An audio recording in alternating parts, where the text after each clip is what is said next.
लखनऊ से खबर है। सीएम योगी आदित्यनाथ ने नमो प्रदर्शनी का उद्घाटन किया है। बीजेपी मुख्यालय में लगाई गई नमो प्रदर्शनी पीएम मोदी के जीवन पर आधारित प्रदर्शनी है। केंद्रीय मंत्री धर्मेंद्र प्रधान और अनुराग ठाकुर भी मौके पर मौजूद रहे।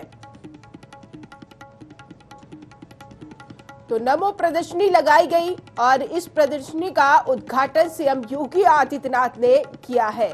बीजेपी मुख्यालय में नमो प्रदर्शनी लगाई गई। दरअसल ये प्रदर्शनी पीएम मोदी के जीवन पर आधारित है। बीजेपी मुख्यालय में नमो प्रदर्शनी लगाई गई। तमाम मंत्री और अधिकारी भी इस दौरान मौजूद रहे। पीएम मोदी के जीवन पर आधारित ये प्रदर्शनी है और सीएम योगी आदित्यनाथ ने इसका उद्घाटन किया। बीजेपी मुख्यालय में नमो प्रदर्शनी लगाई गई। पीएम मोदी के जीवन पर आधारित है प्रदर्शनी। केंद्रीय मंत्री धर्मेंद्र प्रधान और अनुराग ठाकुर भी मौके पर मौजूद रहे। तस्वीर आपके सामने उस दौरान जब प्रदर्शनी का उद्घाटन करने पहुंचे सीएम योगी आदित्यनाथ।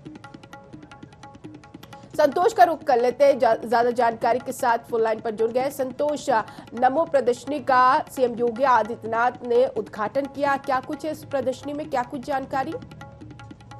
देखिए निश्चित फातिमा जी, अगर बात करें हम तो ये प्रधानमंत्री के जीवन पर आधारित ये प्रदर्शनी का लगाया गया है, बीजेपी मुख्यालय पर लगाया गया है। और कहीं न कहीं जिस तरह से अगर हम बात करें तो केंद्रीय मंत्री और मुख्यमंत्री योगी आदित्यनाथ ने इसका वर्चुअल पहुंच करके वहां पर उद्घाटन किया जो है कार्यालय पर। तो ये जो उनके जीवन काल में जिस तरह से काम कर रहे हैं प्रधानमंत्री, उसको लेकर के ये प्रदर्शनी लगाई गई है। और इस प्रदर्शनी में तमाम तरह के लोग पहुंच करके उनके जो जीवन काल में जिस तरह से वो कार्य कर रहे हैं उसको लेकर के ये नमो प्रदर्शनी के नाम से इसका नामकरण किया गया है। और इसका उद्घाटन मुख्यमंत्री और अगर हम केंद्रीय मंत्री की बात करें तो वो पहुंच करके। संतोष, अगर बात किया जाए इस प्रदर्शनी में क्या कुछ खास है, क्या कुछ दर्शाया गया है सबसे ज्यादा?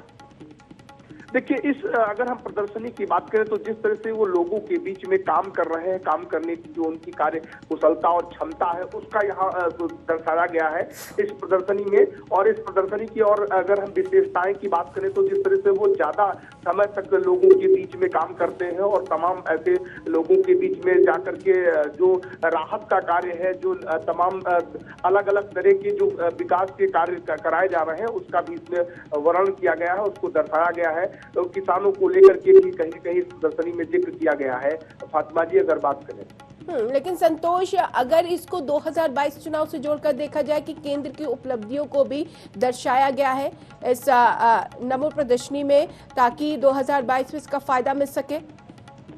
बिल्कुल, इसी को देखते हुए निश्चित जिस तरह से चुनाव उत्तर प्रदेश में 2022 चुनाव नजदीक है विधानसभा का, उसको लेकर के तमाम तरह की रणनीति जुटाने में भारतीय जनता पार्टी जुटी हुई है। और इसमें जिस तरह से पूरे देश में अलग अलग तरह से प्रधानमंत्री काम कर रहे हैं उसी को फोकस करने के लिए ये विशेष जो नमो प्रदर्शनी लगाई गई है। और कई दिनों तक ये प्रदर्शनी चलेगी। साथ ही लोग जो पहुंचेंगे वो इसको देखेंगे और अनुश्रवण करने के लिए भी कहीं न कहीं इस पर विशेष फोकस किया गया है कि जो लोग पहुंचेंगे इसमें कुछ चित्र के साथ में नीचे जो उनके कार्य किए गए हैं उसको भी दर्शाया गया है। वो भी नीचे लिखा गया है कि प्रधानमंत्री किस किस तरह से पूरे देश में जिस तरह से काम कर रहे हैं, चाहे वो उत्तर प्रदेश हो चाहे अन्य प्रदेश हो, सब चीजें प्रदर्शनी में अलग अलग जो तस्वीरें लगाई गई है फातिमा जी, उसमें भी इस बात का जिक्र किया गया है।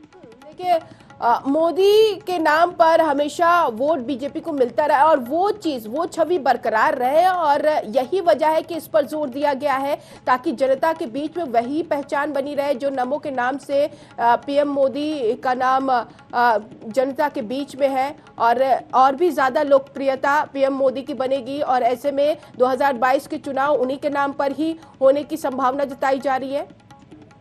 और देखिए, जब कहीं 2014 में चुनाव जीता गया था तब कहीं न कहीं जिस तरह से मोदी मोदी के ही नारे लगते थे, हर हमेशा लोगों का यही एक कहना होता था कि मोदी सरकार, मोदी सरकार। भारतीय जनता पार्टी को लोग कम बल्कि मोदी को ज्यादा फोकस करते थे।